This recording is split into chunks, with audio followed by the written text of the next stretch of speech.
Hoje, então, nós vamos dar continuidade à nossa reflexão sobre um tema de grande importância que trata a respeito do jejum.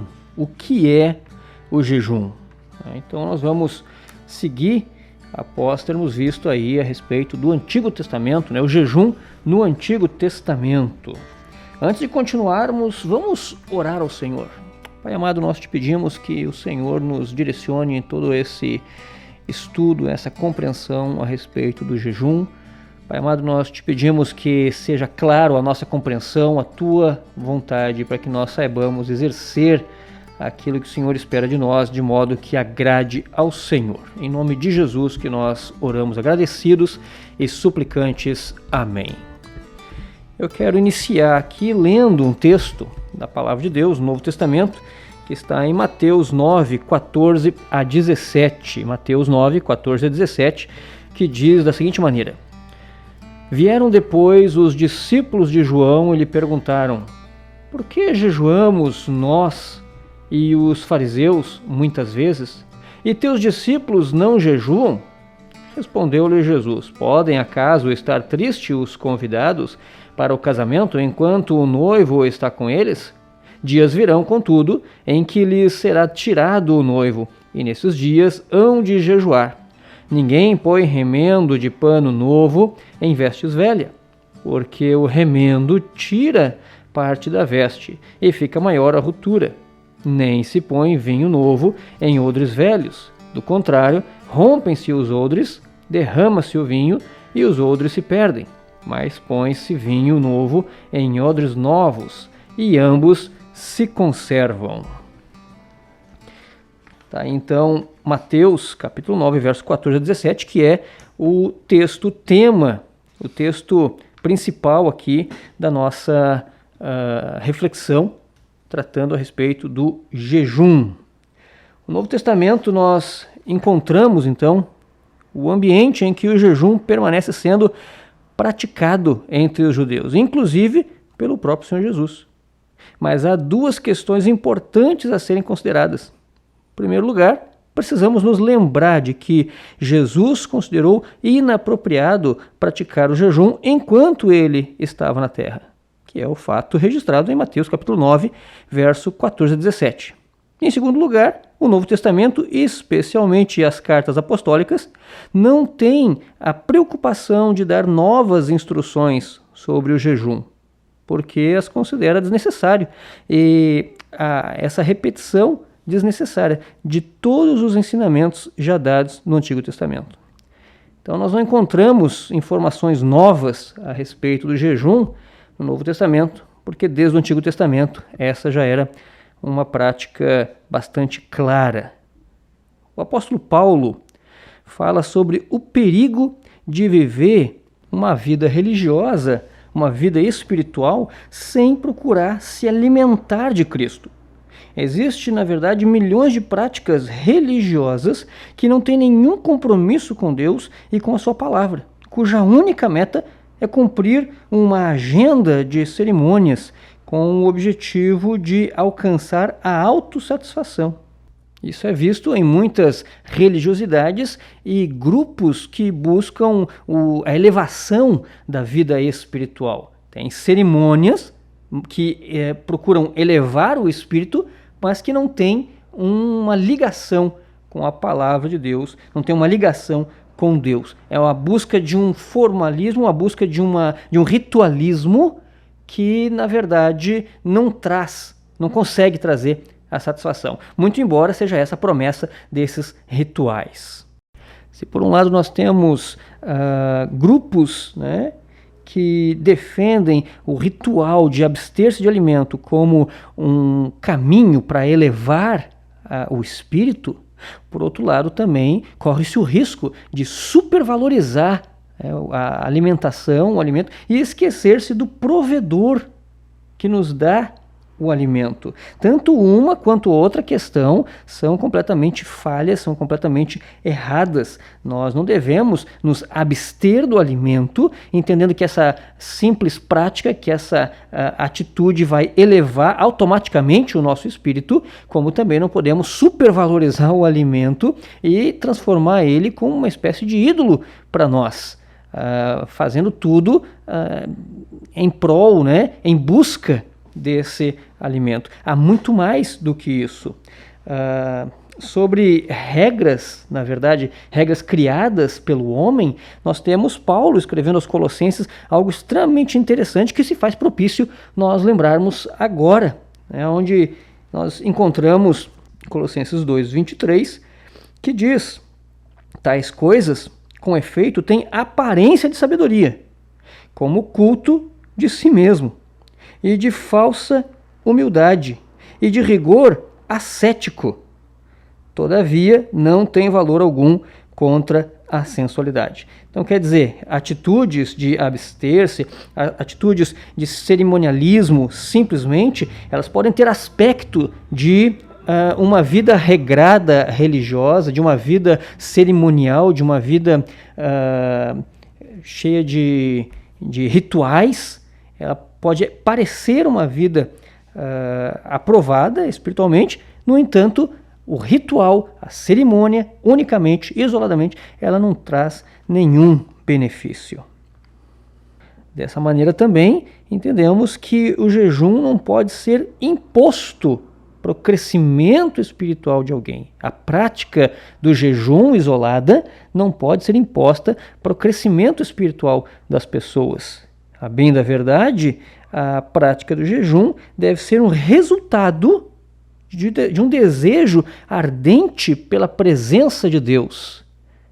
Então, como nós vimos inicialmente no capítulo 9 de Mateus, versículo 14 a 17, o noivo agora, Cristo agora, ele não está mais sobre a terra como estava com os apóstolos, com os discípulos. Então é momento de jejuar pela volta do noivo, por saudades do noivo. Jejuar com o desejo de buscar mais a Deus. Não simplesmente o fato de deixar de comer, mas associado ao abrir mão do alimento, uma busca de Deus, uma busca pelo Senhor. Então, o primeiro ponto aqui é nós deixarmos claro que a simples prática de não comer não traz nenhum benefício espiritual. Vamos ver agora com mais detalhe, com mais ênfase, a prática do jejum no reino de Deus, no Novo Testamento, especificamente agora após a ascensão de Cristo. Bom, certa vez Jesus foi confrontado, pelo que nós temos visto no texto da Palavra de Deus em Mateus, foi confrontado pelos discípulos de João Batista sobre o porquê de seus discípulos não jejuarem. Ao que Jesus responde: pode acaso estar triste os convidados para o casamento, enquanto o noivo está com eles? Dias virão, contudo, em que lhes será tirado o noivo, e nesses dias hão de jejuar. Está lá em Mateus capítulo 9, versículo 15, como lemos inicialmente. A primeira observação que a gente pode fazer dessa resposta do Senhor Jesus é que ele associa a prática do jejum à tristeza. Veja que interessante, a prática do jejum associado a uma tristeza. Um fato importante a destacar é que o jejum é uma demonstração de descontentamento com a situação da maneira como ela está. O jejum, eu volto a repetir, o jejum é uma demonstração do descontentamento com a situação, do jeito, do modo como ela se encontra. Esse descontentamento não precisa ser necessariamente com um pecado ou um lamento por uma situação específica da vida, mas, como nossa segunda observação desse texto mostra, Jesus aponta: dias virão, contudo, em que lhe será tirado o noivo, e nesses dias hão de jejuar. O que isso quer dizer? Jesus falou por parábola e se identificou com o noivo. Ele disse que enquanto ele estava presente na terra, o jejum era descabido. Aliás, seria uma grosseria, porque eles deveriam estar satisfeitos o suficiente só pelo fato de Jesus estar fisicamente presente com eles. Ou seja, se Jesus está presente, não tem cabimento demonstrar tristeza e nem insatisfação. Essa grosseria poderia até ser compreendida como falta de fé na própria pessoa de Jesus. Afinal, crendo que Jesus é de fato o Filho de Deus e Messias, e estando ele presente ao lado, como que alguém poderia se entristecer? Como alguém poderia pensar ser necessário jejuar? Mas quando Jesus aponta para os dias que virão, ele destaca os dias que vivemos hoje, isto é, dentro dos mais de 2000 anos em que ele está ausente, que vem desde a sua ascensão aos céus até a sua segunda vinda. Jesus nos ensina que nesses dias o jejum é bastante apropriado, mas por uma razão, porque ele está ausente. Se o jejum está associado ao descontentamento e nós amamos a vinda de Cristo, então, nos dias de hoje, a igreja tem motivos fortes, imensuráveis, o suficiente para jejuar, com o propósito de clamar a Deus que encurte os dias para Jesus voltar logo. E aí nós vemos então a prática do jejum que expressa a tristeza por ausência do noivo. Nós estamos mais desejosos pela volta de Cristo do que pelos prazeres desse mundo. Por isso, então, jejuamos. O próprio Senhor Jesus, no Sermão do Monte, deixou bem claro que o jejum deveria ser por nós, a Igreja de Cristo, algo que fosse visível unicamente a Deus Pai e que fosse algo realmente periódico, normal para a vida do cristão. Quando ele diz, tu, porém, quando jejuares, unge a cabeça e lava o rosto, com o fim de não parecer aos homens que jejua, e sim ao teu Pai em secreto, e teu Pai que vê em secreto te recompensará. Aqui no Sermão do Monte, Mateus capítulo 6, versículo 17 e 18, o Senhor Jesus coloca bem claro a questão de que o jejum deveria de ser uma prática comum da igreja, e agora associado a Mateus capítulo de número 9, verso 14 a 17, nós temos o fato de que o jejum expressa um desejo pela volta de Cristo. Então, coloca-se o fato de que a igreja deveria ter a prática comum do jejum. O jejum isoladamente, o deixar de comer somente, não traz um desenvolvimento espiritual de santidade. O nosso jejum deve ser por um descontentamento com a situação atual, ou seja, um desejo pelas coisas de Deus, um desejo pelo próprio Senhor, um desejo pela volta do Senhor. Talvez esse motivo faça muito mais sentido para as igrejas que sofrem perseguição no Oriente Médio ou na China comunista. Muitos dos nossos irmãos estão sofrendo, sendo torturados e morrendo pelo testemunho de sua fé nesse exato momento. Eles têm razão para dar, em sua própria experiência, do quanto o jejum é necessário. Mas e nós? Não sofremos o que eles sofrem e, para ser honestos, nem nos inteiramos muitas vezes sobre o que eles passam. Nem sofremos como deveríamos junto com eles. Porque ainda que vivamos dias difíceis, vivemos em liberdade religiosa e sempre com oportunidades de progresso. Esse contexto brasileiro pode se tornar um veneno para a nossa fé. Viver buscando alegria e contentamento nesse mundo, aumento de salário, emprego de maior sucesso e os melhores cursos universitários pode causar um efeito anestésico, mortal em nosso amor por Jesus e pela sua vinda. Obviamente não é pecado trabalhar para promover o bem, e se Deus concede prosperidade a alguém, isso não deve ser considerado pecado, quando ocorre em honestidade, pureza e santidade. Porém, a prosperidade não pode nos fazer esquecer de que vivemos no reino de Deus e temos que ser útil nele. Vivemos nesse mundo como peregrinos. E agora eu quero trazer aqui para a nossa reflexão a primeira carta de Pedro, capítulo 2, versículo 11, que diz da seguinte maneira: Amados, exorto-vos como peregrinos e forasteiros que sois, a vos absterdes das paixões carnais que fazem guerra contra a alma. Perceba o que Pedro está dizendo aqui para você e para mim. É uma exortação como tendo a gente como peregrino, nos considerando como peregrinos e forasteiros, porque na verdade a nossa pátria não é aqui.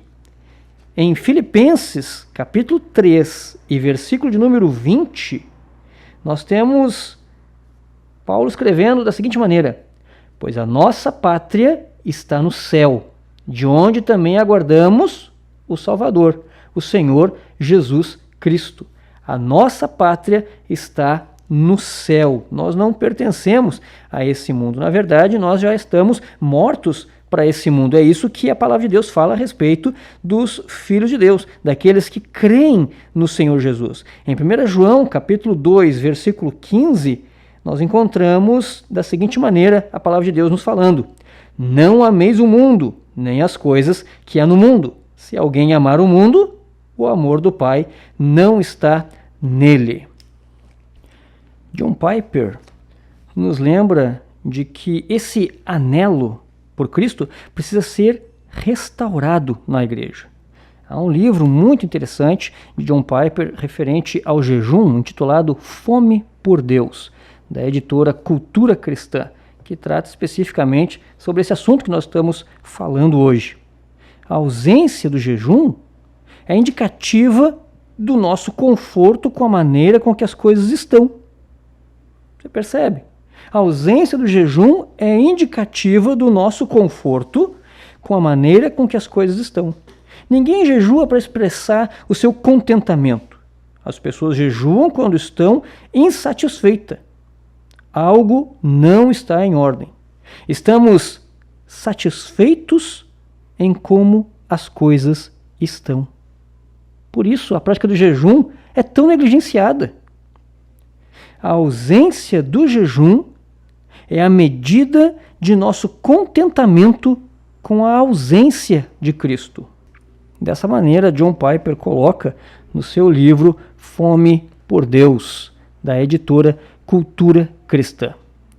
Faríamos muito bem a nossa fé e honraríamos até mesmo a Deus se nos empenhássemos cada vez mais em nos desconcentrar com as oportunidades desse mundo para focarmos nossa atenção em sua glória, na glória de Deus e em nosso papel como crentes neste mundo. Concluindo, o jejum é uma prática antiga e de várias culturas e religiões diferentes, como nós já vimos nos áudios anteriores. Na Bíblia temos orientações de como praticar o jejum para a glória de Deus e usar o jejum como auxílio em nossas orações.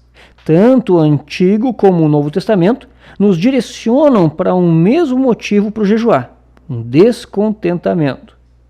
A Igreja de Cristo deve jejuar como demonstração da sua saudade pelo noivo, demonstrando a sua situação de tristeza pela ausência do noivo.